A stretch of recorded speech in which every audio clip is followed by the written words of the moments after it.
Study in Singapore, Mauritius. Easy entry to Canada, UK, Europe, Australia, New Zealand. For admission contact 880-7984-342. பொன்மனச்செம்மல் புரட்சி தலைவர் எம்ஜிஆர் அவர்களையும் இதயம் புரட்சி தலைவி அம்மா அவர்களையும் வணங்கி மிக சிறப்பாக எழுச்சியாக கிருஷ்ணகிரி மாவட்டமே குலுகின்ற அளவுக்கு மக்கள் வெள்ளம் கடல் போல் காட்சி அளிக்கின்ற பல்வேறு கட்சியிலிருந்து விலகி இன்றைய தினம் அனைத்து இந்திய அண்ணா திராவிட முன்னேற்ற கழகத்திலே இணைகின்ற இணைப்பு விழா நிகழ்ச்சியிலே தலைமை தாங்கி நடத்தி கொண்டிருக்கின்ற கிருஷ்ணகிரி மாவட்டத்தினுடைய மண்ணின் மைந்தர் முன்னாள் அமைச்சர் கழக துணை பொதுச் செயலாளர் சட்டப்பேரவை உறுப்பினர் போற்றுவதற்குரிய அண்ணன் KP முனுசாமி அவர்களே,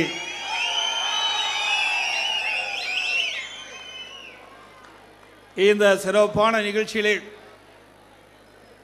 சுமார் 8000 பேர் திராவிட முன்னேற்ற கழகத்திலிருந்து விலகி இந்த நிகழ்ச்சியின் வாயிலாக கழகத்தில் இணைகின்ற ஒரு சூழ்நிலையை உருவாக்கி தந்த அண்மையிலே திராவிட முன்னேற்ற கழகத்திலிருந்து விலகி கழகத்தில் இணைந்த மரியாதைக்குரிய திரு கோவிந்தராஜ் அவர்களே, திருமதி கவிதா கோவிந்தராஜ் அவர்களே, சேர்மன் அவர்களே, இந்த சிறப்பான நிகழ்ச்சியிலே கலந்து கொண்டு சிறப்புரையாற்றிய முன்னாள் மத்திய மாநில அமைச்சர், கழக கொள்கை பரப்பு செயலாளர், மாநில உறுப்பினர் அண்ணன் தம்பித்துரை அவர்களே, நிகழ்ச்சியிலே பங்குபட்டு சிறப்பித்துக் கொண்டிருக்கின்ற முன்னாள் அமைச்சர், மாவட்ட செயலாளர், கழக அமைப்பு செயலாளர் அருமைச்சவர் தங்கமணி அவர்களே, முன்னாள் அமைச்சர், மாவட்ட கழக செயலாளர், அமைப்பு செயலாளர் அருமைச்சவர் சகோதரர் KP அன்பழகன் அவர்களே, முன்னாள் அமைச்சர், மாவட்ட கழக செயலாளர் அருமைச்சவர் சகோதரர் வீரமணி அவர்களே, இந்த நிகழ்ச்சியிலே கலந்து கொண்டு சிறப்பித்துக் கொண்டிருக்கின்ற மாவட்ட கழக அவைத்தலைவர் திரு KP காத்தவராயன் அவர்களே, கிருஷ்ணகிரி மாவட்ட கழக செயலாளர் சட்டமன்ற உறுப்பினர் அருமைச்சவர் திரு K அசோக்குமார் அவர்களே, வரவேற்புரை நிகழ்த்திய முன்னாள் அமைச்சர், கிருஷ்ணகிரி மேற்கு மாவட்டத்தினுடைய செயலாளர் அருமைச்சவர் திரு பாலகிருஷ்ண ரெட்டி அவர்களே,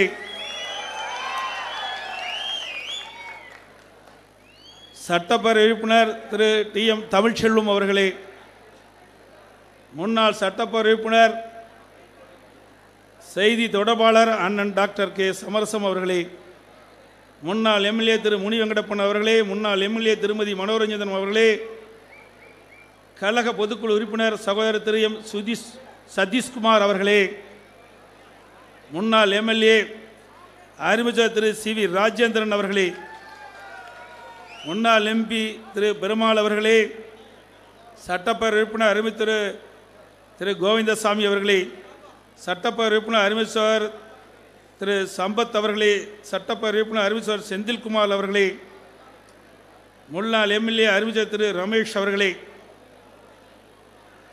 வேலூர் புறநகர் மாவட்ட செயலாளர் அருமைச்சவர் திரு வேலழகன் அவர்களே, வேலூர் மாநகர் மாவட்ட செயலாளர் அருமைச்சவர் SRK அப்பு அவர்களே, மற்றும் இந்த இணைப்பு விழா நிகழ்ச்சியிலே கலந்து கொண்டு தன்னை இணைத்துக் கொண்டிருக்கின்ற ஆற்றல்மிக்க பேச்சாளரும் முன்னாள் சட்டப்பேரவை உறுப்பினரும் அருமைச்சவர் திரு KE கிருஷ்ணமூர்த்தி அவர்களே, முன்னாள் MLA அவர்களே, மற்றும் மேடையிலே வீட்டுக்கின்ற மாவட்ட கழகத்தினுடைய நிர்வாகிகளே, சார்புமன்ற மாவட்ட பொறுப்பாளர்களே, வரிந்து சிறப்பித்துக் கொண்டிருக்கின்ற ஒன்றிய செயலாளர்களே, நகர கழக செயலாளர்களே, பேருக்கழக செயலாளர்களே, கிளைக்கழக செயலாளர்களே, மாநகராட்சியில் இருக்கின்ற பகுதி கழக செயலாளர்களே, வட்டக்கழக செயலாளர்களே, நகராட்சி வார்டு செயலாளர்களே, உள்ளாட்சி பிரதிகளே, கூட்டுறவு சங்க முன்னாள் கூட்டுறவு சங்க நிர்வாகிகளே, கழகத்திலே பல்வேறு பொறுப்புகளை வைக்கின்ற நிர்வாகிகளே,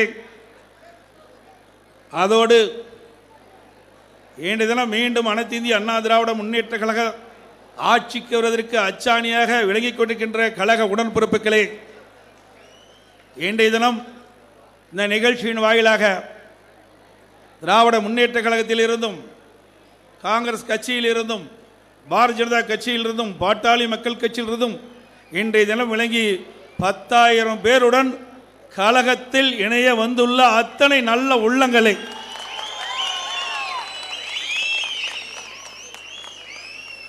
அனைவருக்கும், வருகின்றிருக்கின்ற பத்திரிகையாளர்களே, ஊடக நண்பர்களே அனைவருக்கும் என்னுடைய முதற்கண் நன்றி கலந்த வணக்கத்தை உரித்தாக்கி, எனக்கு முன்னாலே பேசிய நம்முடைய துணை பொதுச் செயலாளர் அவர்கள் பல்வேறு குறிப்புகளை கோடிட்டு காட்டினார்கள். இதேதையும் புரட்சி தலைவி அம்மா இருக்கின்ற பொழுதுதான் இந்த மாவட்டத்திற்கு ஒரு தனி சிறப்பை உண்டாக்கி தந்த பெருமை இதேதையும் புரட்சி தலைவி அம்மாவை சாரும்.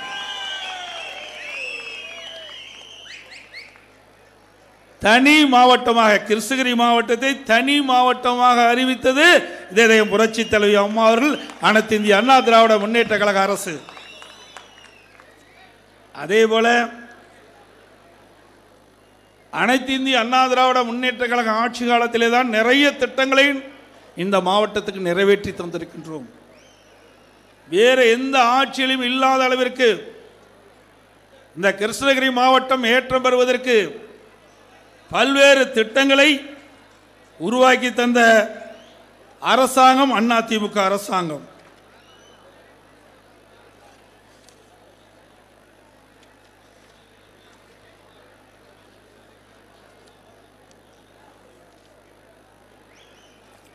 அனைத்து இந்திய அண்ணா திராவிட முன்னேற்ற கழக ஆட்சியில்தான் பல்வேறு திட்டங்களை இந்த மாவட்டத்திற்கு வழங்கப்பட்டிருக்கின்றன. குறிப்பாக கிருஷ்ணகிரி சட்டமன்ற தொகுதி, எனக்கு முன்னாலே பேசியல் குறிப்பிட்டார்கள், இந்திய வரலாற்றிலேயே ஒரே ஆண்டில் 11 அரசு மருத்துவக் கல்லூரி மருத்துவமனையை கொண்டு வந்த ஒரே அரசாங்கம் அதிமுக அரசாங்கம். இந்திய அளவில் எந்த ஒரு மாநிலமும் இப்படிப்பட்ட சாதனையை படைத்ததில்லை. அந்த சாதனையை படைத்தது அதிமுக அரசாங்கம் தான். அது மட்டுமல்ல, 6 மாவட்டங்களை பிரித்து அந்த மாவட்ட மக்களுக்கு நிர்வாக வசதி செய்து கொடுத்ததும் அதிமுக அரசாங்கம் தான். அதோடு 4 ஆண்டு காலத்தில் 6 சட்டக்கல்லூரியை கொண்டு வந்ததும் அதிமுக அரசாங்கம் தான். ஏழை எளிய குடும்பத்திலே பிறந்த மாணவர்கள் உயர்கல்வி படிக்க வேண்டும் என்பதற்காக அதிகமான அரசு கலை மற்றும் அறிவியல் கல்லூரி கொண்டு வந்ததும் அதிமுக அரசாங்கம். பொறியியல் கல்லூரியை கொண்டு வந்ததும் அதிமுக அரசாங்கம். பாலிடெக்னிக் கல்லூரி கொண்டு வந்ததும் அதிமுக அரசாங்கம். வேளாண்மை கல்லூரி கொண்டு வந்ததும் அனைத்து இந்திய அண்ணா திராவிட முன்னேற்ற கழகம். ஐடி கல்லூரி கொண்டு வந்ததும் அனைத்து இந்திய அண்ணா திராவிட முன்னேற்ற கழக அரசாங்கம். இது எதற்காக சொல்லிட்டு சொன்னால், எந்த ஒரு மாநிலத்தில் கல்வி சிறக்கின்றதோ அந்த மாநிலம் உச்ச நிலையை அடையும். அதற்கு அடித்தளமாக விளங்குவது கல்வி. அதுதான் புரட்சி தலைவி அம்மா அவர்கள் கல்விக்கு முன்னுரிமை கொடுத்தார்கள். கல்விக்கு அதிகமான நிதி ஒதுக்கீடு செய்தார்கள். அதனால் கல்வியிலே புரட்சி மறுமலர்ச்சி ஏற்பட்டு, எனக்கு முன்னாலே சகோதரர் பாலகிருஷ்ண ரெட்டி அவர்கள் குறிப்பிட்டதை போல மாண்புமிகு புரட்சி தலைவி அம்மா அவர்கள் 2011ஆம் ஆண்டு தமிழகத்தினுடைய முதலமைச்சராக பொறுப்பேற்கின்ற பொழுது 132 பேர் உயர்கல்வி படித்துக் கொண்டிருந்தார்கள். அந்த நிலையை மாற்றி 10 ஆண்டு காலத்திலே சிறப்பான ஆட்சி கொடுத்ததன் விளைவாக கல்விக்கு பல்வேறு உதவிகளை நம்முடைய மாணவ செல்வங்களுக்கு அளித்ததன் விளைவாக கிராமத்திலிருந்து நகர வரை சாதாரண குடும்பத்திலே பிறந்த மாணவ மாணவி கூட உயர்கல்வி படிக்கக்கூடிய நிலைக்கு உயர்த்திய அரசாங்கம் அதிமுக அரசாங்கம். 132 பேர் 2011 படித்துக் கொண்டிருந்த எண்ணிக்கை 2019-20 152 பேர் உயர்கல்வி படிக்கக்கூடிய நிலையை உயர்த்தி சாதனை படைத்த அரசாங்கம் அதிமுக அரசாங்கம். எதற்காக சொல்லினேன் சொன்னால், ஒரு அரசாங்கம் எப்படி செயல்பட வேண்டும் என்பதற்கு முன்னுதாரணமாக விளங்கிய அரசாங்கம் அம்மாவுடைய அரசாங்கம். இந்த ஒரு துறை மட்டுமல்ல, மின்சாரத்துறை மாண்புமிகு புரட்சி தலைவி அம்மா 2011 தமிழகத்துடைய முதலமைச்சராக பொறுக்கின்ற பொழுது கடுமையான மின்வெட்டு. அம்மாவர்கள் வாக்குறுதி கொடுத்தார்கள் தமிழ்நாட்டு மக்களுக்கு. நான் ஆட்சி பொறுப்பேற்று 3 ஆண்டுகளில் தடையெல்லா மின்சாரம் வழங்குவேன் என்று சொன்னார்கள். அதுபோல 3 ஆண்டுகளில் தடையெல்லா மின்சாரத்தை கொடுத்தார்கள். ஒரு மனிதனுக்கு உயிர் எப்படியோ அப்படி ஒரு நாட்டிற்கு மின்சாரம் உயிர் போன்றது. எந்த அளவுக்கு மின்சாரம் தடையில்லாமல் கொடுக்கின்றோமோ அந்த அளவுக்கு அந்த மாநிலத்துடைய வளர்ச்சி பார்க்க முடியும். அந்த வளர்ச்சியை கொடுத்ததும் அதிமுக அரசாங்கம். இன்றைக்கு அதிகமான மின் உற்பத்தியை பெருக்கி கொடுத்த காரணத்தினால்தான் உங்களுடைய மாவட்டத்தில் இருக்கின்ற ஒசூர் இன்றைக்கு தொழில்பேட்டை வளர்ந்திருக்கின்றது. புதிய புதிய தொழில் வருவதற்கு அதிமுக அரசாங்கம் போட்ட விதை. மின் உற்பத்தி சாதனை படைத்தோம். உபரி மின்சாரத்தை உருவாக்கி சாதனை படைத்த அரசாங்கம் அதிமுக அரசாங்கம். இன்றைக்கு மின்தடை எப்பொழுது வரும் என்று எதிர்நோக்கி கொண்டிருக்கின்ற நிலை பார்க்கின்றோம். அனைத்து இந்திய அண்ணா திராவிட முன்னேற்ற கழகத்திலே மின் கட்டணம் உயர்த்தவில்லை, மக்கள் பாதிக்கவில்லை, விவசாயிகள் பாதிக்கவில்லை. வீட்டுக்கு பயன்படுத்துகின்ற மின்சாரம் இன்றைய தினம் 52% உயர்த்திருக்கின்றார்கள். வீட்டுக்கு பயன்படுத்துகின்ற மின்சாரம் 52% உயர்த்திருக்கின்றார்கள். இன்றைக்கு நகர்ப்புறத்திலே வாழ்கின்ற மக்கள் 100% வீட்டு வரி உயர்த்திருக்கின்றார்கள். கடைவரி 150% உயர்த்திருக்கின்றார்கள். ஒரு பக்கம் மின் கட்டண உயர்வு, மறுபக்கம் வீட்டு வரி உயர்வு, கடைவரி உயர்வு, அதோட குடி தண்ணீர் வரி உறவு, அதற்கு மேல் குப்பை வரியும் போட்டு விட்டார்கள். வரி வரி என்று வரி மேல் போட்டு வரி மக்கள் மீது போட்டு பெரும் சுமையை சுமைத்திய அரசாங்கம் தான் இந்த திராவிட மாடல் ஆட்சி என்று சொல்லிக் கொண்டிருக்கிற விடியா திமுக அரசாங்கம். இன்றைக்கு கொரோனா வைரஸ் தொற்று இருந்த காலம், கடுமையாக மக்கள் பாதிக்கப்பட்டாங்க. அந்த காலகட்டத்தில் கூட விலைவாசி உயரல. சரியான நிர்வாக திறமை உள்ள அரசாங்கம் இருந்த காரணத்தினாலே அந்த கொரோனா வைரஸ் தொற்று இருந்த காலகட்டத்திலும் விலைவாசி உயராமல் மக்களை பாதுகாத்த ஒரே அரசாங்கம் அனைத்து இந்திய அண்ணா திராவிட முன்னேற்ற கழக அரசாங்கம். இன்றைய தினம் என்ன, 40% விலைவாசி உயர்ந்து விட்டது. 40% விலைவாசி உயர்ந்து விட்டது. கடுமையாக மக்கள் பாதிக்கிறார்கள். ஏழை எளிய ஒடுக்கப்பட்ட நசுக்கப்பட்ட கிராமத்திலே வாழ்கின்றது நகர வரை இன்றைக்கு ஏழை மக்கள் இந்த விலைவாசியால் கடுமையாக பாதிக்கப்பட்டிருக்கிறார்கள். மத்திய மாநில அரசுகள் கவனம் செலுத்தவில்லை. மக்களை பற்றி கவலைப்படாத அரசாங்கங்கள் இன்றைக்கு இருந்து கொண்டிருக்கின்றன. இதையெல்லாம் முடிவு கட்ட வேண்டும் என்று சொன்னால் ஒரே வழி அனைத்து இந்திய அண்ணா திராவிட முன்னேற்ற கழகம் ஒன்றுதான் இதற்கு முடிவு கட்ட முடியும். எப்பொழுதெல்லாம் அனைத்து இந்திய அண்ணா திராவிட முன்னேற்ற கழக அரசு தமிழகத்திலே ஆட்சி புரிகின்றதோ அப்பொழுதெல்லாம் மக்களை பாதுகாக்க முடியும், ஏழைகளை பாதுகாக்க முடியும். ஏழைகளுக்காக திட்டங்களை கொண்டு வந்து அந்த ஏழைகள் வாழ்விலே மகிழ்ச்சியை உண்டாக்கின்ற அரசாங்கம் அதிமுக அரசாங்கமாக விளங்கிக் கொண்டிருக்கும். அதே நேரத்தில் திமுக எப்பொழுதெல்லாம் ஆட்சிக்கு வருகின்றதோ அப்பொழுதெல்லாம் மக்கள் துன்பத்தை தான் கொடுப்பார்கள். மக்களுக்கு துன்பத்தை கொடுப்பார்கள். வீட்டு மக்களுக்கு இன்பத்தை கொடுக்கின்ற கட்சி தான் திமுக கட்சி. இன்னைக்கு வரலாற்றை இதை புரட்டி பாருங்கள். திமுக கட்சி ஒரு கார்ப்பரேட் கம்பெனி ஆகிவிட்டது. அது கட்சி அல்ல, ஒரு கம்பெனியில எப்படி நடக்குமோ அப்படித்தான் நடந்துகிட்டு இருக்குது. எல்லா துறைகளிலும் ஊழல், ஊழல் இல்லாத துறையே கிடையாது. எங்கே சென்றாலும் ஊழல் தான். எங்கே சென்றாலும் நீங்கள் பணம் கொடுத்தால் தான் சாதிக்க முடியும்.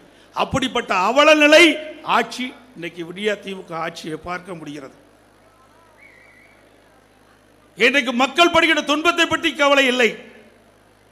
இன்றைக்கு ஒரு முதலமைச்சர் என்று சொன்னால் ஒரு பொம்மை முதலமைச்சர், திறமையில்லாத ஒரு முதலமைச்சர் நாட்டை ஆண்டு கொண்டிருக்கின்ற காரணத்திலே தான் இன்றைக்கு இவ்வளவு துன்பத்தையும் மக்கள் அனுபவித்துக் கொண்டிருக்கிறார் என்பதை நாம் எண்ணி பார்க்க வேண்டும். அதோடு அனைத்து இந்திய அண்ணா திராவிட முன்னேற்ற கழகத்தை பொறுத்த வரைக்கும் மக்களோடு மக்கள் வாழ்ந்து மக்களுக்கு என்ன பிரச்சனை என்பதை உடனுக்குடன் தெரிந்து அதை நிறைவேற்றுகின்ற ஒரே அரசாங்கமா அதிமுக அரசாங்கம் இருந்தது. ஏழைகள் கஷ்டத்தை நாங்கள் உணர்ந்தோம். ஏழைகளோடு பழகி வாழ்ந்த காரணத்தினாலே அவளுக்கு என்ன வகையிலே துன்பம் ஏற்படும், எந்த வகையிலே பிரச்சனை ஏற்படுகிறது, அதை எப்படி தீர்த்து வைக்க முடியும் எண்ணம் அனுபவ நீதியாக எங்களுக்கு தெரியும். அதனால்தான் 4 ஆண்டு காலம் 2 மாத காலம் 4 ஆண்டு 2 மாத காலத்தில் சிறப்பான ஆட்சியை நாங்கள் கொடுத்தோம். அதே போல எங்களுடைய இதயம் புரட்சி தலைவி அம்மா இருக்கின்ற பொழுது மேடையிலே வீட்டிருக்கின்றார்களே முன்னாள் அமைச்சர் பெருமக்கள், அவர்கள் அவ்வப்போது நாட்டு மக்களிடத்தில் என்ன பிரச்சனை அதை உடனுக்குடன் தெரிவித்து அதற்கு தீர்வு கண்ட காரணத்தினாலே அனைத்து இந்திய அண்ணா திராவிட முன்னேற்ற கழக அரசு மிக சிறப்பான அரசு என்று மக்களிடத்திலே பெயரை பெற்றது. இன்றைய தினம் என்ன, முதலமைச்சரை பார்க்க முடியவில்லை. ஏன் அவன் அமைச்சர்களே பார்க்க முடியல, அவன் எம்எல்ஏவே பார்க்க முடியல. சிந்திச்சு பாருங்க. இன்னும் கொஞ்சம் மேலே போனை பார்க்கின்ற பொழுது ஒரு மாதத்திற்கு முன்பு தொழில் முதலீட்டார் மாநாடு என்ற ஒரு மாநாட்டை நடத்தினார் இன்றைய முதலமைச்சர் ஸ்டாலின் அவர்கள். மாநாடு முடிந்தது. மீண்டும் ஸ்பெயினுக்கு செல்வோம் என்று பத்திரிகையிலும் செய்தி வெளியிட்டுவிட்டு 11 நாட்கள் ஸ்பெயின் நாட்டிற்கு சென்றார். அப்பொழுது செய்தியாளரிடத்திலே தெரிவித்தது, நான் ஸ்பெயின் நாட்டிற்கு செல்வது தொழில் முதலீட்டை ஈர்ப்பதற்காக செல்கிறேன் என்று சொன்னார். சரி, நாமளும் சந்தோஷமா இருந்தோம். பரவாயில்ல, ஏதோ முதலமைச்சர் தமிழ்நாட்டிற்கு புதிய தொழிற்சாலை கொண்டு வருகிறார், வேலைவாய்ப்பு மக்களுக்கு கிடைக்கும் என்று எண்ணினோம். அவரும் ஸ்பெயின் நாட்டிற்கு சென்றார். அங்கே ஸ்பெயின் நாட்டுக்கு சென்ற முதலமைச்சர் தமிழ்நாட்டில் இருக்கின்ற தொழில் முதலீட்டார் முதலாளிகளை அழைத்து தமிழ்நாட்டில் இருக்கின்ற தொழில் அதிபர்களை ஸ்பெயினுக்கு செல்ல வைத்து அங்கே போய் புரிந்துணர்வு ஒப்பந்தம் போடுறார்.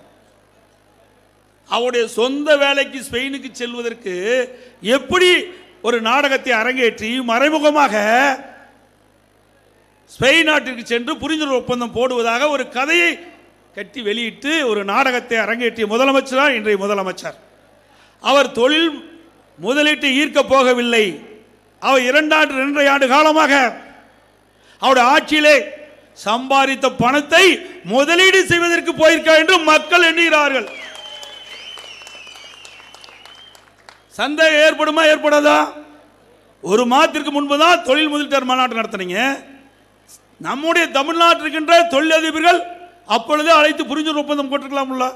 அதற்கு மாறாக அவர்களை ஸ்பெயின் நாட்டுக்கு செல்ல சொல்லி அங்கே நம்முடைய முதலமைச்சர், அங்கே தமிழ்நாடு முதலமைச்சர் ஸ்பெயின் நாட்டுக்கு சென்று அவர்களை அழைத்து புரிந்துணர்வு ஒப்பந்தம் போடுவது என்று சொன்னால் அதில் இருக்கின்ற மர்மம் என்ன என்பதை மக்கள் புரிந்து இன்றைக்கு வெளியிட்டுக் கொண்டிருக்கின்றார்கள்.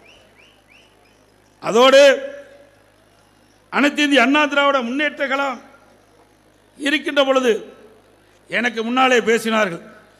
பல்வேறு திட்டங்களை நாங்கள் நிறைவேற்றி தந்திருக்கின்றோம். கிருஷ்ணகிரி சட்டமன்ற தொகுதி வேப்பனப்பள்ளி ஒன்றியம் கிருஷ்ணகிரி பெங்களூர் தேசிய நெடுஞ்சாலை இங்கே ஏற்கனவே மருத்துவக் கல்லூரி கட்டி கொடுத்துருக்குறோம். சுமார் 400 கோடியில் கட்டி கொடுத்துருக்குறோம். அருமையான மருத்துவக் கல்லூரி. இது நாங்கள் தேர்தல் அறிக்கையில் கொடுக்கல, வாக்குறுதி கொடுக்கல.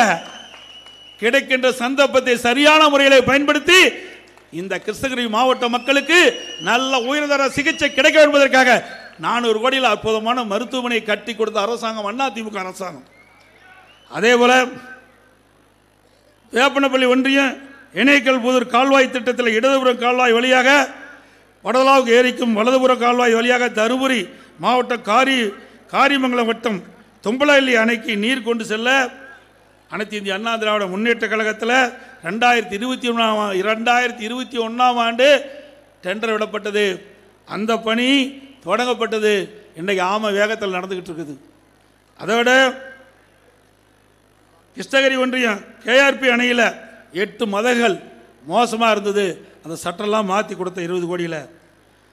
கிருஷ்ணகிரி மாவட்ட அரசு தலைமை மருத்துவமனையில் மகப்பேறு மற்றும் குழந்தைகள் நல கட்டிடம் 18 கோடியில் கட்டி கொடுத்துருக்குறோம். கிருஷ்ணகிரி மாவட்டம் கிருஷ்ணகிரி ஒன்றியம் பெத்தனப்பள்ளி ஊராட்சியில் கல்லூரி மாணவர்கள் 2019 அடிக்கல் நாட்டி 22 நாங்கள் ஏற்கனவே திறந்திருக்கிறோம் 3 கோடி ரூபாயில். நிறைய திட்டங்கள் நிறைய இருக்குது, 2-3 பக்கம் இருக்குது. அதோட நம்முடைய கிருஷ்ணகிரி மாவட்டம் விவசாயிகள் நிறைந்த மாவட்டமாக இருந்தாலும் தொழிற்சாலை நிறைந்த மாவட்டம், ரெண்டும் உள்ள ஒரு மாவட்டம் இந்த மாவட்டம். எனவே விவசாய மக்கள் அதிக அளவிலே பூக்கள் உற்பத்தி செய்து கொண்டிருக்கிறார்கள். அந்த பூக்களை எல்லாம் பக்கத்தில் இருக்கின்ற அண்டை மாநிலமான பெங்களூருக்கு சென்று தான் விற்பனை செய்ய வேண்டிய சூழ்நிலை இருந்தது. இங்கே மேடையில் இருக்கின்ற அருமை சகோதரர் அண்ணன் KP முனுசாமி அவர்களும் அப்பொழுது இருக்கின்ற சட்டமன்ற உறுப்பினர் என்னிடத்தில் கோரிக்கை வைத்தார்கள். அங்கே ஒசூரிலே சர்வதேச மலர் ஏல மையம் ஒன்று அமைக்க வேண்டும் என்று 21 கோடி ரூபாயில் அதிமுக ஆட்சி இருக்கின்ற போது கொண்டு வந்து சிறப்பாக அமைச்சு கொடுத்தோம். அதையும் கிடப்பில் போட்டாங்க. அற்புதமான திட்டம், 21 கோடி ரூபாயில் நிறைவேற்றப்பட்ட திட்டத்தை அதையும் கிடப்பில் போட்ட அரசாங்கம் தான் விடியா திமுக அரசு.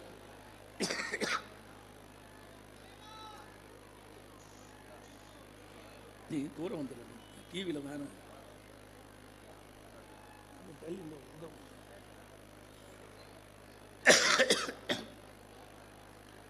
அதே போல இன்னைக்கு பார்த்தீங்கன்னா 33 ஏரிகளுக்கு பாரூர் ஏரியிலிருந்து கால்வாய் வழங்குகின்ற திட்டம்.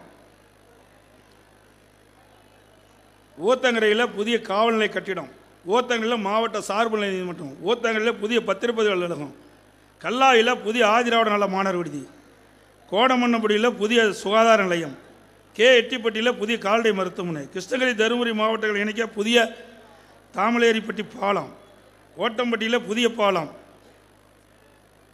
ஊத்தங்கரையில் புதிய தீயணைப்பு நிலைய கட்டிடம், சாம்பல்பட்டி கிராமத்தில் புதிய மேம்பாட்டு ஆரம்ப சுகாதார நிலையம், கல்லாவி கிராமத்தில் புதிய பேருந்து நிலைய கட்டிடம், அதுபோல் அரசு பால்டெக்னிக் கல்லூரி ஊத்தங்கரையில், சிங்காரப்பேட்டையில் புதிய பேருந்து நிலைய கட்டிடம், ஊத்தங்கரையில் அரசு ஒழுங்குமுறை விற்பனை கூடம் விவசாயத்துறை மூலமாக, அனுமன் தீர்த்தம் கிராமத்தில் புதிய ஆரம்ப சுகாதார நிலையம், பாவக்கல் கிராமத்தில் அரசு உயர்நிலைப்பள்ளி மேல்நிலைப்பள்ளி தரம் உயர்த்தியது. அதே நிறைய திட்டங்கள், நிறைய பாலங்கள் ஊத்தங்கரையில் கட்டி கொடுத்துருக்குறோம். அதில் வேப்பனப்பள்ளியில் நீங்கள் பார்த்தீங்கன்னா வேப்பள்ளி சட்டமன்றத்தில் வேப்பனப்பள்ளி ஒன்றியம், பெரிய கோட்டப்பள்ளி ஊராட்சி, பெரியதவி கோப்பள்ளி ஆற்றில் நெடுஞ்சாலை நபார்டு மற்றும் கிராமப்புற சாலைகள், அதில் உயர்மட்ட பாலம் 3 கோடி ரூபாய் கட்டி கொடுத்துருக்குறோம். அதே போல் நாரலசப்பள்ளி ஊராட்சி, பெரிய சக்கனாவூர் கிராமம் முதல் ஏக்கல் நத்தம் மலை கிராமம் 4 கிலோமீட்டர் வரை தார் சாலை 2 கோடி, இப்படி பல திட்டங்களை அதிமுக ஆட்சியில் நிறைவேற்றி கொடுத்துருக்குறோம். ஆட்சி பொறுப்பேற்று 3 ஆண்டு காலம் ஆகுது. 3 ஆண்டு காலத்தில் அதிமுக பற்றி குறை சொல்வதுதான் இந்த முதலமைச்சருடைய வாடிக்கை. இந்த மக்கள் ஓட்டு போட்ட மக்களுக்கு என்ன செஞ்ச, உங்களை ஆட்சியில் அமர்த்த மக்களுக்கு என்ன செஞ்ச, நாங்கள் எவ்வளோ திட்டத்தை நாங்கள் செயல்படுத்தி இருக்கிறோம். ஒரு திட்டமாவது உங்களுடைய ஆட்சியில் இந்த மாவட்டத்தை கொண்டு வந்திருக்கிறீங்களா? சிந்திச்சு பாருங்க. எல்லாமே குடும்பத்தை சார்ந்த திட்டங்களை தான் கொண்டாடுவாங்க. அதுதான வருமானம் கிடைக்கும். அவருடைய திமுக அமைச்சரவை இடம்பெற்றிருக்கின்ற நிதியமைச்சராக இருந்த திரு பல்வேல் தியாகராஜன் அவர்கள் ஒரு ஆடியோவில் ஒரு கருத்தை தெரிவித்தார். எல்லாத்துக்குமே வந்திருக்கு நினைக்கிறேன், எல்லாமே செல்ஃபோன் வச்சிருக்கிறோம்ல. அதில் எனக்கு முன்னாலே அருமையாக சொல்கிறார். 30,000 கோடியை 2 ஆண்டு காலத்தில் சம்பாதிச்சு திரு சபரீசன் அவர்களும் திரு உதயநிதி ஸ்டாலின் அவர்களும் என்ன செய்வது என்று தெரியாமல் திணறிக் கொண்டிருப்பதாக அந்த ஆடியோவில் ஒரு செய்தி வெளியிட்டிருக்கார். யார் செய்தி வெளியிட்டது? திமுக அமைச்சரவையில் இடம்பெற்றிருக்கின்ற ஒரு நிதி அமைச்சர் திரு பல்வேல் தியாகராஜன் குறிப்பிடுறார். அவர் ஒரு பொருளாதார மேதை, மெக்க படித்தவர். அப்படிப்பட்ட ஒரு அமைச்சர் இப்படிப்பட்ட செய்தியை வெளியிட்டிருக்கான்னு சொன்னா எந்த அளவுக்கு எல்லா துறைகளிலும் ஊழல் செய்திருக்கார் என்பதை நிரூபணமாக இருக்கிறது. ஆகவேதான் இன்றைக்கு எல்லா நீதிமன்றங்களிலுமே, பெரும்பாலான நீதிமன்றத்தில் திமுக முன்னாள் அமைச்சர்கள் மீது போடப்பட்ட வழக்குகளை மீண்டும் தூசி தட்டி எடுத்து விசாரித்துக் கொண்டிருக்கின்றார்கள். சட்டமன்றத்தில் முன் வரிசையில் இருக்கின்ற பெரும்பாலான அமைச்சர்கள் தேர்தல் வருவதற்கு, இப்ப நடக்கிற நாடாளுமன்ற தேர்தல் வருவதற்கு முன்பாகவே எங்கே இருப்பார்களோ அங்கே இருப்பார்கள், எங்கே இருப்பார்களோ அங்கே இருப்பார்கள். பல அமைச்சருக்கு தூக்கமே இல்லை, தூக்கமே போச்சு. என்னென்னமோ செஞ்சு பார்த்தாங்க, உச்ச நீதிமன்றம் வரைக்கும் போய் பார்த்தாங்க, ஒன்றும் முடியல. உப்ப தின்னவே தண்ணி குடிச்சே ஆக வேணும். நம்மை பற்றி விமர்சனம் செய்து கொண்டிருக்கின்றார்கள். அண்ணா திமுகவை பற்றி விமர்சனம் செய்து கொண்டிருக்கின்றார்கள். இன்றைய தினம் திமுகவுடைய நிலை என்ன? எத்தனை பேர் தப்புவாள் என்று எண்ணிக்கொண்டிருக்கின்றார்கள். அண்ணா திமுகவிலிருந்து வெளியேறிய ஒருவர் திமுகவில் ஐக்கியமாகி அமைச்சரானார். இப்பொழுது எங்கே இருக்கிறார்? எங்க இருக்கிறாங்க? அங்க இருக்கிறார். இந்த கட்சிக்கு யார் துரோகம் செஞ்சாலும் எங்கே இருக்க வேண்டும்? சிறையிலே இருக்க வேண்டும். இந்த கட்சியிலே அடையாளம் காட்டப்பட்டு அவளுக்கு பதவி அதிகாரத்தை கொடுத்த இந்த கட்சிக்கு துரோகம் செய்தவர் ஆண்டவனால் இன்று தண்டிக்கப்பட்டிருக்கின்றார். அதே போலதான் எனக்கு முன்னாலே அண்ணன் KPM அவர்கள் குறிப்பிட்டார். இந்த இயக்கத்திற்கு அன்றைய தினம் எட்டப்பன் என்று சொல்வார்களே, அதே போல சில எட்டப்பர்கள் செயல்பட்டுக் கொண்டிருக்கின்றார்கள். இந்த இயக்கத்தை அழிக்க வேண்டும், உடைக்க வேண்டும் என்று எண்ணினார்கள். அத்தனையும் தூள் தூளாக நொறுக்கி உயர்நீதிமன்றம், உச்ச நீதிமன்றம் வரை சென்று தீர்ப்பை நாம் பெற்றோம்.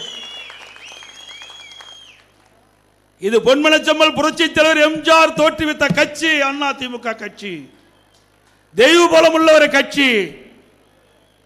அதை கண்ணை இமைகாப்பதை போல இதை புரட்சித் தலைவி அம்மா அவர்கள் காத்தார்கள். இருவரும் தலைவர்கள் தனக்காக வாழாமல் நாட்டு மக்களுக்காக வாழ்ந்த தலைவர்கள் உருவாக்கிய கட்சி, கட்டி காத்த கட்சி அண்ணா திமுக கட்சி. இருவரும் தலைவர்கள் தெய்வமாக இருந்து நம்மை பாதுகாத்துக் கொண்டிருக்கின்றார்கள். எந்த கொம்பனாலும் அண்ணா திமுகவை தொட்டு பார்க்க முடியாது. எவரேனும் அனைத்து இந்திய அண்ணா திராவிட முன்னேற்ற கழக கட்சியை அழிக்க வேண்டும் என்று எண்ணினாலும் அவர்கள் அழிந்து போய் விடுவார்கள். ஆகவேதான் பொன்மனச்செம்மல் புரட்சித் தலைவர் மறைவுக்கு பிறகு கட்சி இருக்குமோ இருக்காதோ என்று எண்ணினார்கள். எனக்கு முன்னாலே அண்ணன் KPM குறிப்பிட்டதை போல இதையும் புரட்சித் தலைவி அம்மாவர்கள் இறைவனால் உருவாக்கி நமக்கு கொடுத்து விட்டு சென்றார். பொன்மனச்செம்மல் புரட்சித் தலைவர் எம்ஜிஆர் அவர்கள். அம்மா மறைவுக்கு பிறகு பல்வேறு பிரச்சனைகளை நாம் சந்தித்தோம். அந்த இருவரும் தலைவருடைய அருள் ஆசியால் அனைத்து இந்திய அண்ணா திராவிட முன்னேற்ற கழகத்தை எவராலும் உடைக்க முடியாது என்று எக்கு கோட்டையாக உங்களுடைய ஆதரவால் உருவாக்கி சிறப்பாக கட்சி வழிநடத்தி கொண்டிருக்கின்றோம். இன்றைக்கு பத்திரிகையும் ஊடக நண்பர்களும் எங்களை ஏன் புறக்கணிக்க என்று தெரியவில்லை. நீங்கள் எவ்வளவுதான் புறக்கணித்தாலும் ஒரு சவள குழந்தையை எவ்வளவுதான் எடுத்து ஊட்டச்சத்து கொடுத்தாலும் அது எந்திரிக்க போவதில்லை. திடமாக உள்ள அனைத்து இந்திய அண்ணா திராவிட முன்னேற்ற கழகத்துக்கு நீங்கள் உங்களுடைய ஊடகத்தின் மூலமாக, பத்திரிகையின் மூலமாக உண்மை செய்தி வெளியிட்டாலே போதும், நாட்டு மக்களுக்கு மிகப்பெரிய மகிழ்ச்சி கிடைக்கும். அதை இனியாவது செய்து கொடுங்கள். திமுகவை கண்டு ஏன் அஞ்சுகள் என்று எங்களுக்கு தெரியவில்லை.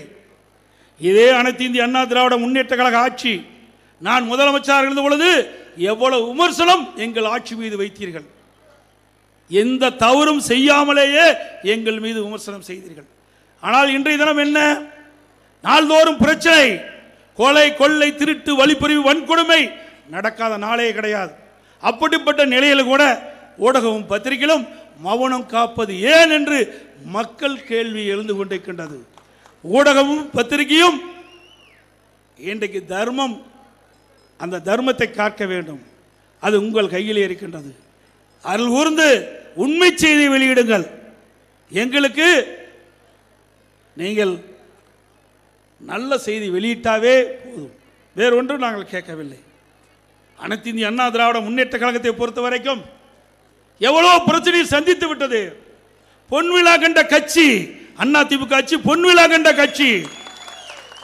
எவ்வளவு பிரச்சனைக்கு இடையில அதையெல்லாம் தகர்த்தெறிந்து மதுரையிலே மிக பிரம்மாண்டமான பொன்விழா கண்ட கட்சி. 15 லட்சம் பேர் அந்த மாநாட்டிலே கலந்து கொண்டு அனைத்து இந்திய அண்ணா திராவிட முன்னேற்ற கழகம் தமிழகத்திலேயே மிக சிறந்த வலிமையான கட்சி என்பதை எங்களுடைய தொண்டர்கள், பொதுமக்கள் அதிலே உணர்த்தி காட்டினார்கள்.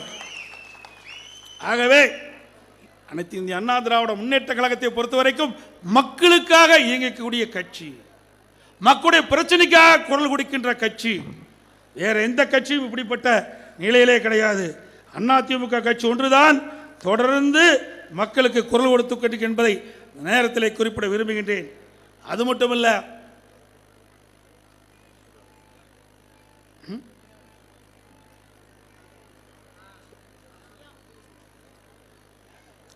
இன்னும் சில பேர் பேசிக் கொண்டிருக்கின்றார்.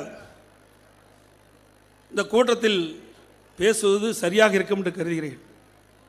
இன்னும் பாரதிய ஜனதா கட்சியோடு இவர்கள் மறைமுக உறவு வைத்துக் கொண்டிருக்க என்று சொல்லிக் கொண்டிருக்கின்றார்கள். நான் ஏற்கனவே பலமுறை சொல்லிவிட்டேன். மேடையில் இருக்கின்ற முன்னணி தலைவர்களும் தெளிவுபடுத்தி விட்டார்கள். அனைத்து இந்திய அண்ணா திராவிட முன்னேற்ற கழகத்தை பொறுத்த வரைக்கும் ஏற்கனவே அறிவிக்கப்பட்டு விட்டது. 25/9/2023 அன்று அனைத்து இந்திய அண்ணா திராவிட முன்னேற்ற கழகத்துடைய தலைமை கட்சி அலுவலகத்திலே மாவட்ட செயலாளர் கூட்டம், தலைமை கழக நிர்வாகிகள் கூட்டம் கூட்டப்பட்டு அந்த கூட்டத்திலே ஒருமனதாக தீர்மானம் நிறைவேற்றப்பட்டு நாங்கள் அறிவித்தோம். பாரதிய ஜனதா கட்சியோடு அனைத்து இந்திய அண்ணா திராவிட முன்னேற்ற கழகம் கூட்டணியிலே இல்லை. தேசிய ஜனநாயக கூட்டணியில் அதிமுக இல்லை. இது எப்போ 25/9/2023 தலைமை கழகத்திலிருந்து அறிவிக்கப்பட்ட செய்தி. அதற்கு பிறகு கிட்டத்தட்ட ஒரு 5 மாத காலமாக வேண்டுமென்றே திட்டமிட்டு பத்திரிகையிலே ஊடகத்திலேயும் எதிர்க்கட்சியை சேர்ந்தவர்கள் ஒரு தவறான செய்தி வெளியிட்டுக் கொண்டிருக்கின்றார்கள். இன்னைக்கு ஊடக நபர்களும் பத்திரிகை நபர்களும் உறுதியாக சொல்கிறோம், அனைத்து இந்திய அண்ணா திராவிட முன்னேற்ற கழகம் பாரதிய ஜனதா கூட்டணியில் இல்லை இல்லை இல்லை. இனி எந்த இடத்திலும் இந்த கேள்வி கேட்காதீங்க. ஊடக நபர்களும் பத்திரிகை நபர்களும் இனி இது தொடர்பான எந்த கேள்வியும் எழுப்ப வேண்டாம் என்று அன்போடு உங்களை வேண்டி கேட்டுக்கொள்கின்றேன். அதே நேரத்தில் அனைத்து இந்திய அண்ணா திராவிட முன்னேற்ற கழகம் கூட்டணி அமைக்கவில்லை என்று சொல்கிறார்கள். எந்த நேரத்தில் அமைக்க வேண்டுமோ அந்த நேரத்தில் சரியான நேரத்திலே அமைப்போம். திமுக கூட்டணி பேச்சுவார்த்தை என்று சொல்லீர்கள், எங்கே முடிந்தது? இழுபறியாக இருந்து கொண்டிருக்கின்றது. இழுபறியாக அந்த கூட்டணியில் நிலவிக் கொண்டிருக்கின்றது. இன்றைக்கு 10 நாட்களாக அந்த கூட்டணி பேச்சுவார்த்தை தொடர்ந்து நடைபெற்றுக் கொண்டிருக்கிறது. எங்காவது முடிவுக்கு வந்திருக்குதா? ஏற்கனவே இருக்கின்ற திமுக கூட்டணியில் ஏழைகளுக்கு அங்கம் வைக்கின்ற கட்சிகளுக்கு ஒதுக்கப்பட்ட தொகுதியை கொடுக்க மறுக்கின்ற கட்சி தான் திமுக கட்சி. அதில் அந்த கூட்டணியில் எத்தனை கட்சி இருக்குமோ இல்லையோ என்பது இன்னொரு 10 நாளில் தெரிஞ்சிடும். திமுக பொறுத்த வரைக்கும் கூட்டணி நம்பித்தான் இருக்குது, மக்களை நம்பி இல்லை. திமுக பொறுத்த வரைக்கும் கூட்டணி நம்பிக்கிட்டு தான் இருக்குது, மக்களை நம்பி இல்லை. அனைத்து இந்திய அண்ணா திராவிட முன்னேற்ற கழகத்தை பொறுத்த வரைக்கும் மக்களை நம்பிக்கொண்டு இருக்கின்றது. மக்கள் தான் எஜமானர்கள், மக்களுடைய முடிவுதான் இறுதியானது. மக்கள் தான் வாக்களிக்கிறார்கள். வாக்களிக்கின்ற மக்களைத்தான் நாங்கள் எஜமானர்களாக நாங்கள் எண்ணுகிறோம். அந்த வாக்களிக்கின்ற மக்களுடைய குரல் நாடாளுமன்றத்திலே ஒலிக்கும். அதற்காகத்தான் அதிமுக. இன்றைய தினம் பல ஊடக நண்பர்களும் பத்திரிகை நண்பர்களும் சரி, எனக்கு பல்வேறு விமர்சனங்களும் அந்த ஊடகத்தில் சில வட்ட மாநாடா என்னமோ அதுன்னா மேடையில் பேசுவாங்க, 4 பேர் 5 பேருக்கு வந்து விவாத மேடைன்னு ஒன்று வச்சுட்டு பேசுகிறாங்க. அவ எங்காவது கவுன்சிலுக்கு நின்றுருக்காங்களா? வேறு எந்த தேர்தலாவது நின்றுருக்காங்களா? நாங்கள் அவெல்லாம் குறை சொல்லல, முழுமையாக தெரிஞ்சுக்கிட்டு பேசுங்க. நாட்டு மக்களுக்கு தவறான தகவலை கொடுக்க வேண்டாம். யாரையும் நாங்கள் குறைத்து மதிப்பிடவில்லை. நாட்டில் நிலவுகின்ற பிரச்சனை 2 ஆண்டு காலத்தில் மக்கள் படுகிற துன்பங்கள், வேதனைகள், அதை புரிந்து கொண்டிருக்கின்றீர்களா? கடந்த 2011-2020 வரைக்கும் அனைத்து இந்திய அண்ணா திராவிட முன்னேற்ற கழக ஆட்சியில் போடப்பட்ட திட்டங்கள் முடக்கி வைத்திருக்கிறார்கள். அதை பற்றி பேசுகின்றீர்களா? ஒன்றுமே கிடையாது. திமுக ஆட்சியில் நடைபெறுகின்ற சம்பவங்கள் ஒன்றுமே வெளிச்சத்துக்கு வருவதில்லை.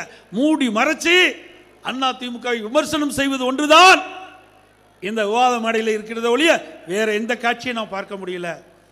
ஆனால் வெளியிலே போய் பாருங்கள், நீங்கள் மக்களை போய் சந்திங்கள், மக்களிடத்திலே என்ன எண்ணம் இருக்கிறது தெரிந்து கொண்டு நீங்கள் விவாத மேடையிலே தெரிந்து பேசுங்கள்.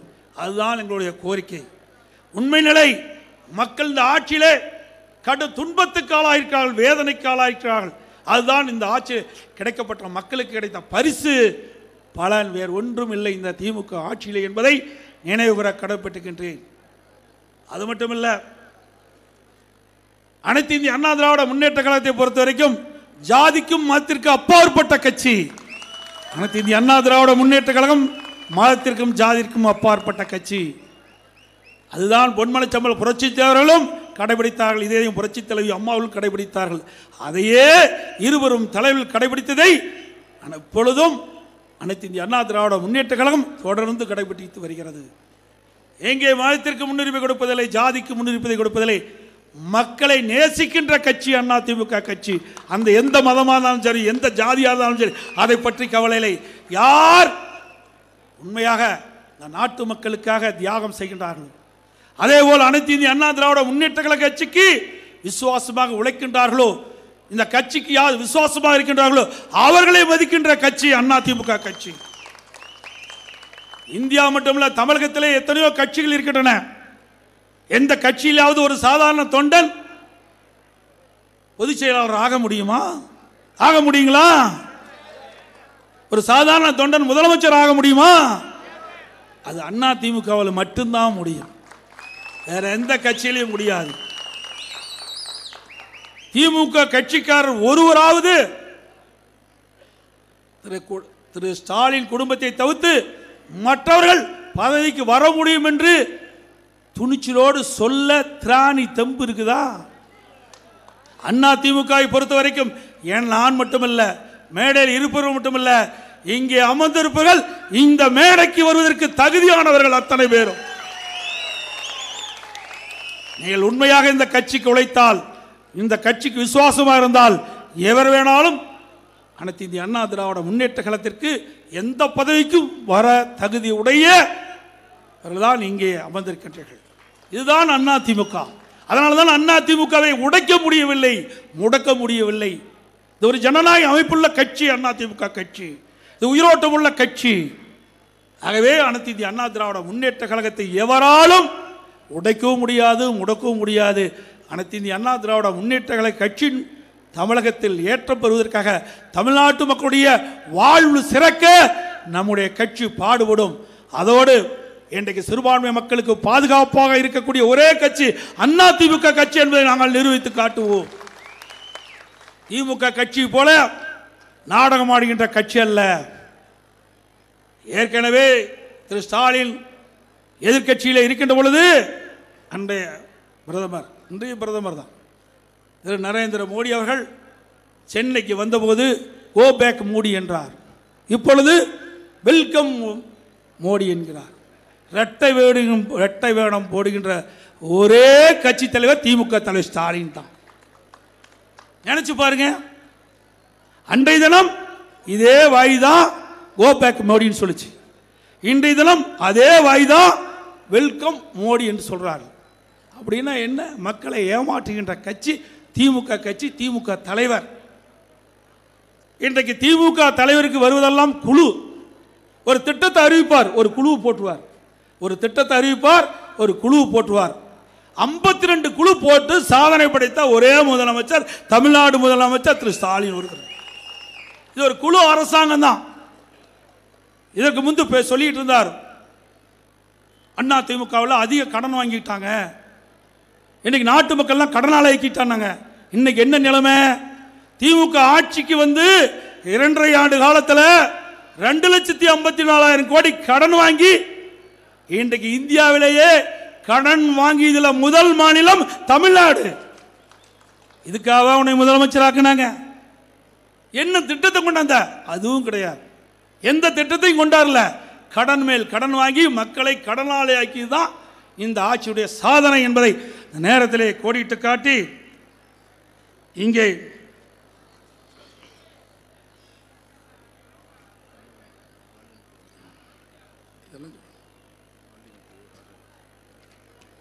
அதே போல இன்னொருத்தர் இருக்கார் திமுகவில், ஆண்டிமுத்து ராஜா. அரசியல் அனாதியாக போறார். ஆண்டிமுத்து ராஜா அரசியல் அனாதியாக போறார்.